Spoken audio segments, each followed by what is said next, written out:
What do you do when the person you loved the most becomes a memory you learned to live without, and then suddenly becomes real again? Some people return to your life like a gentle whisper. Others come back like a storm. But she came back like a heartbeat I thought I had lost forever. My name is Daniel. I'm 28 years old, and for the past 10 years, I have carried a name in my heart like a locked secret. Emily, my first love. We met in high school, two shy kids who thought love was just holding hands and laughing at small things. And by the time we graduated, we were sure we would spend our whole lives together. But life rarely follows the plans we make when we're young. 3 days after graduation, Emily vanished. No call, no message, no explanation. Just silence. I waited for her. Days turned into months. Months into years. Eventually, the pain stopped burning and became part of me, like an old scar you learn to live with. Now, I work as an architect in a quiet city. My days are peaceful, even if sometimes they feel a little too quiet. I tell myself I've moved on, but the truth is, part of me is still standing on that high school rooftop where we promised we'd never leave each other. It was a rainy Tuesday evening. I had just stepped into a small cafe near my office, the kind of place where people drown their loneliness in warm coffee. The air smelled of cinnamon and old books. I stood in line, scrolling through my emails, and then I heard a voice, a soft, familiar voice. "Daniel?" I froze. My heart stopped. I turned, and there she was, Emily, holding an umbrella, dripping with rainwater, hair slightly messy, eyes exactly the same. Warm, brown, and full of something I couldn't understand. For a moment, neither of us spoke. It felt like the world blurred around us. She gave me a small, nervous smile. "Hi!" I swallowed hard. "Emily, is it really you?" She nodded. I didn't realize I was staring until she whispered, "You haven't changed." But I had. Life had carved its lessons into me, and I could see she had changed too. There was a heaviness in her eyes, a quiet sadness. We sat at a corner table. Silence hung between us, like a fragile thread. Finally, I asked, "Why did you leave?" Her hands trembled slightly. "Daniel, I didn't choose to leave. I was forced to." "By who?" She hesitated, eyes filling with something sharp. Guilt? Pain? "My father," she whispered. "He found out about us. He thought I was too young, too distracted, and he wanted me to focus on medical school." I clenched my jaw. "And he made you disappear without a word?" She nodded slowly. "He took my phone, changed my number. We moved to another city overnight. I tried to contact you, but he made sure I couldn't." I felt the old wound reopening, deep and raw. "You could have tried again later," I said quietly. Her voice broke. "I did. Every year, every birthday, every graduation day. But you were gone too. You changed your number. You moved." I inhaled sharply. She had looked for me all these years? She took out her wallet, hands shaking, and pulled out a tiny folded photograph. It was us, on graduation day. My arm around her, her smile brighter than the sun. "I kept this with me everywhere I went." My chest tightened. Then she asked softly, "Are you angry?" I looked at her, really looked at her.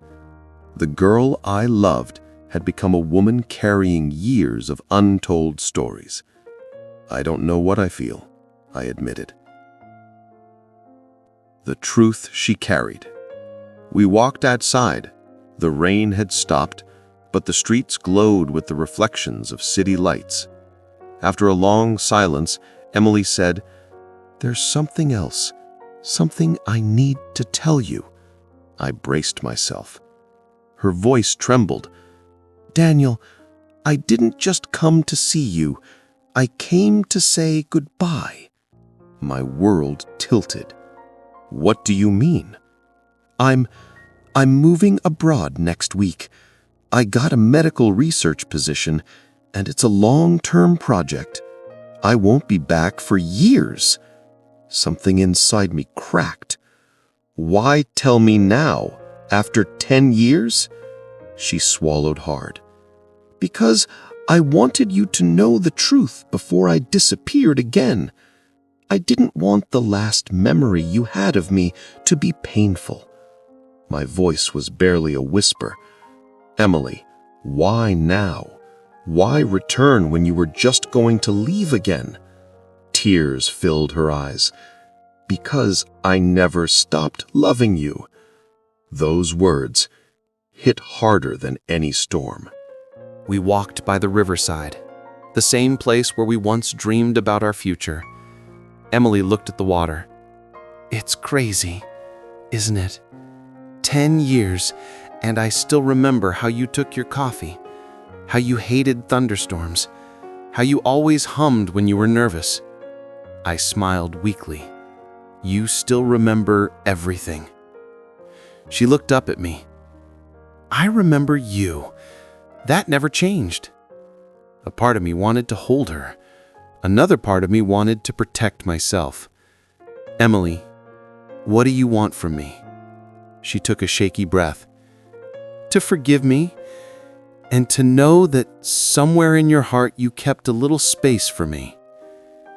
I looked at the sky. Clouds drifting, cool wind brushing against my face. Did I still love her? Yes, but love is complicated when wrapped in old wounds. We sat on a bench under a street lamp. The soft yellow light made her look like a memory brought to life. She whispered, "There's one more thing." I turned to her slowly. Her hands twisted together. "My father, he passed away last year." I froze. She continued, voice trembling. "He apologized before he died. He told me I should find you and tell you everything. He said he was wrong." Tears slid down her cheeks. And I realized I can't build a life with a heart that still hurts. I needed closure. I needed you. That moment broke something inside me. All the anger I held for years, all the unanswered questions, all the nights I wondered why she left, suddenly felt so small. She looked at me, eyes filled with fear. "Daniel, can you forgive me?" I inhaled deeply. Forgiveness is heavy. It's not easy, but sometimes it's the only way to breathe again. "I forgive you," I whispered. She closed her eyes, tears falling freely. "Thank you. You have no idea what that means." We walked slowly back toward the city lights. The night felt softer, warmer, like the world finally understood our story. I asked quietly, "Will you come back someday?" She smiled sadly. "I don't know. Life isn't predictable. But I promise, I won't disappear without saying goodbye again." We stopped at the corner where we had to part. Emily looked at me with a mixture of hope and sorrow. If life ever brings us together again, I'll be ready. And I hope you will be too. I touched her hand gently, Even if you go far away, a part of you will always stay with me," she whispered, "and a part of you will go with me." We hugged, not like lovers reunited, but like two souls finally finding peace after years of silence. And as she walked away, I didn't feel the old pain. I felt something new.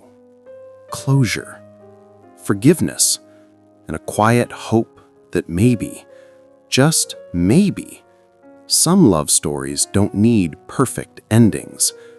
They just need a chance to heal. Sometimes the people we lose are the ones who shape our hearts the most. And sometimes forgiveness is the only bridge that lets us move forward. If this story touched your heart, don't forget to like, share, and subscribe for more stories that speak to the soul.